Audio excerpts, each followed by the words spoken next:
After my dad died, my stepmom kicked me out so her new boyfriend could move in. I said nothing. Then I checked the cameras I'd secretly installed, and what I found in the footage made her lawyer panic in court. She burst into tears. My stepmom told me to pack my things 2 weeks after we buried my father. Brett's moving in, she said, leaning against my bedroom door frame, arms crossed, nails freshly manicured, red polish. He needs this room. The light is better in here. The house still smelled like the funeral flowers. Lilies, too sweet, cloying, fake sympathy from people who didn't really care. This is my room. Dad left me. Your dad left me the house. Check the will if you don't believe me. She smiled, thin, cold. You have until Friday to get your stuff out. I was 19, college student, sophomore. This was my childhood home, the room where I'd grown up, where Dad had read me bedtime stories, where we'd built Lego sets on the floor, where he'd helped me study for the SATs. Dad married Linda 4 years ago. I never liked her. She was fake, too interested in his money, his house, his investments. But Dad was happy, or seemed happy, and that was enough for me.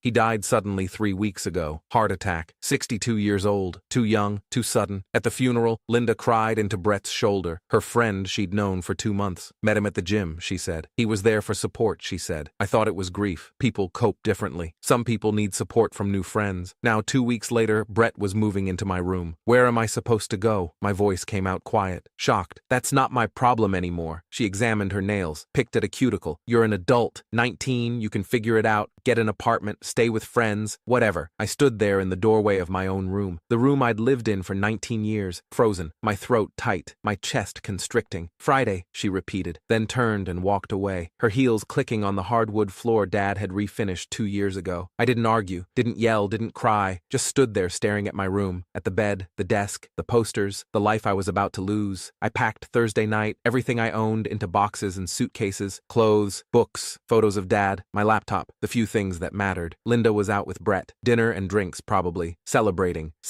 getting rid of me, celebrating her new life with her new boyfriend in my dead father's house. I'd be staying on my friend Marcus's couch. He'd offered immediately when I told him, "Stay as long as you need, man. This is fucked up." As I packed, I remembered something. The cameras. I'd installed hidden cameras 3 weeks before Dad died. Small ones, cheap ones from Amazon. Motion activated, cloud storage. Not for Linda, not because I suspected anything. For Dad's safety. He'd been getting confused the last few months. Forgetting things. Forgetting where he put his keys. Forgetting appointments. Forgetting to take his medication sometimes. The doctor said it was stress, work pressure, age, nothing serious. But I worried. I wanted to monitor him when I wasn't home. Make sure he was okay. Make sure he took his pills. Make sure he didn't fall or hurt himself. So I installed 3 cameras. Kitchen, living room, hallway. Now, sitting on my bedroom floor surrounded by boxes, I pulled out my phone, opened the app, scrolled back through the footage, started watching. The footage from the week before Dad died. Linda in the kitchen, morning light through the window. Dad at the table, coffee mug, newspaper, his pill organizer in front of him, the big plastic one with compartments for each day. "Here, honey," Linda says, voice sweet, caring. She hands him a glass of water. "Don't forget your heart medication." Dad smiles at her. "Thanks, Lynn." He takes the pills from the organizer, swallows them with water. She smiles, kisses the top of his head. Love you too." Normal, sweet, nothing wrong. I kept watching. Next day, same time, same routine. "Don't forget your pills, sweetheart." She hands him the organizer, but something's off. Her hand moves wrong, quick, awkward, like she's hiding something. I rewound, watched again, slower this time. She's palming something, pills, switching them, taking pills out of the organizer, putting different ones in. My stomach dropped. I watched 5 days of footage, every morning, every night, when Dad took his medication. Linda switching pills, every single time. Dad trusting her, taking them without looking, without checking. She was systematic, careful, always when Dad wasn't looking directly at the organizer. The last day, the day Dad died, morning, Dad's face pale, tired. He looks sick. "Lynn, I don't feel right." "You're fine, just tired." She doesn't look up from her phone, scrolling, texting someone. My chest feels tight. "It's anxiety. You worry too much." Afternoon, Dad at the kitchen table, working on his laptop. His face is gray now, sweating. He stands up, clutches his chest. "Linda, something's wrong. Something's really wrong." "You're fine. Stop being dramatic." Still on her phone. I can't breathe." "Jesus, you're like a child. Sit down, take a breath." He collapses, falls hard. His head hits the corner of the table, then the floor. Linda looks up, finally, watches him for a moment, just watches. Then she walks over, checks his pulse, puts her fingers on his neck, waits, checks again, looks at her phone, checks the time, waits longer. Then she calls 911. Immediately she's screaming, crying, hysterical. "My husband, he collapsed. Please hurry. Oh God, please hurry." Perfect performance. Oscar-worthy. I sat in my empty room surrounded by boxes and watched the footage 3 more times, made sure I wasn't seeing things, made sure it was real. It was real. She'd killed him, deliberately, systematically, over months probably, switching his heart medication,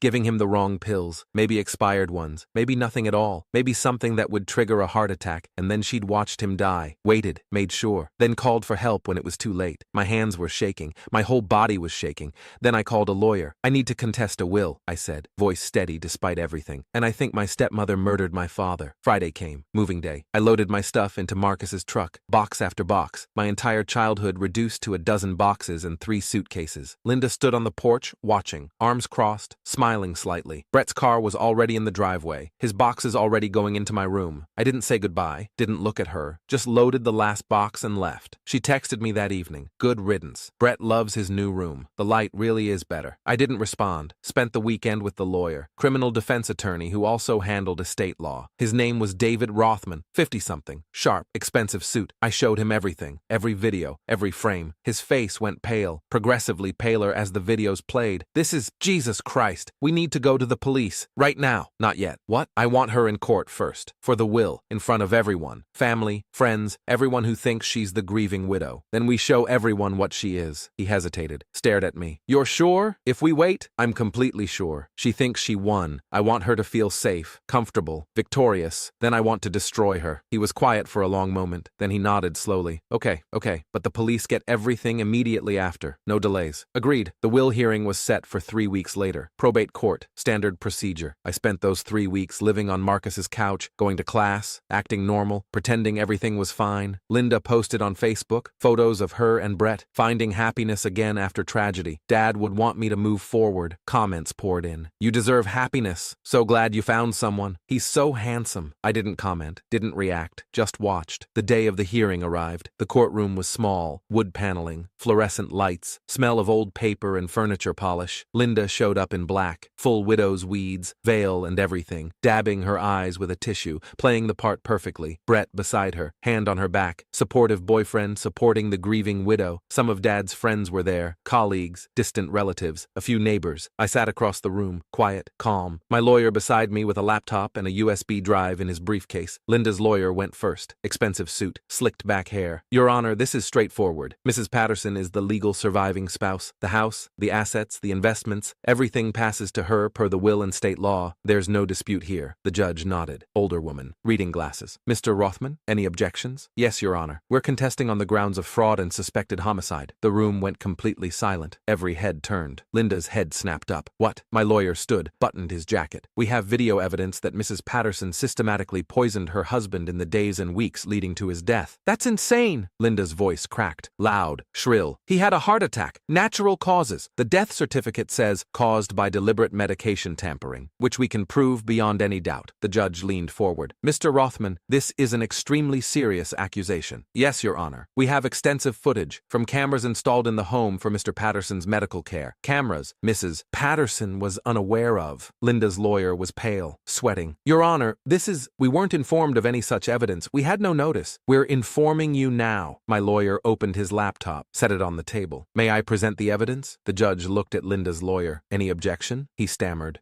Your Honor, I need time to review. Denied. This is a will hearing, not a trial. I want to see what we're dealing with. She looked at my lawyer. Proceed. He connected the laptop to the courtroom's display screen. Large screen on the wall. Everyone could see. The video played. Linda in the kitchen, Dad at the table, morning light, his pill organizer, her hand switching pills, quick movement, palming something. Again. Next day. Same motion. Again and again. 5 days of footage, condensed, 6 minutes total, undeniable. Then, the last day. Dad's pale face, his collapse, Linda watching, checking his pulse, waiting, looking at her phone, checking the time, waiting, then calling 911, the screaming, the crying, the performance. The video ended. The courtroom was silent, dead silent. You could hear breathing, someone's stomach gurgling, the hum of the lights. Linda was shaking, face completely white, bloodless. That's out of context. Context? My voice cut through the silence. First time I'd spoken. Everyone turned. What context makes watching someone die okay? Linda's eyes found mine, wide, terrified.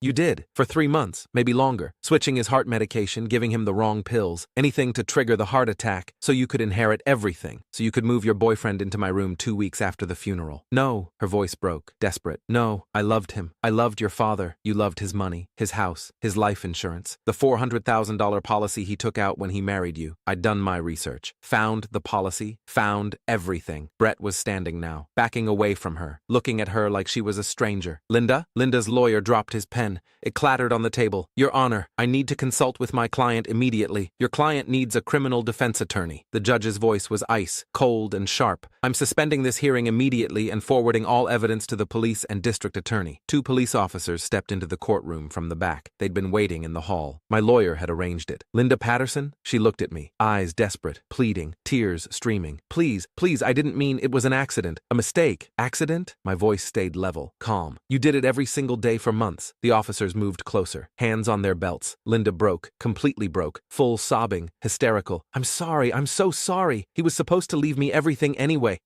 I needed it faster. I have debts. I couldn't wait. Her lawyer grabbed her arm, hard. Stop talking. Linda, stop talking right now. Too late. The judge stood. Mrs. Patterson, based on this evidence and your own statements, you're under arrest for suspected murder in the first degree. Officers, take her into custody.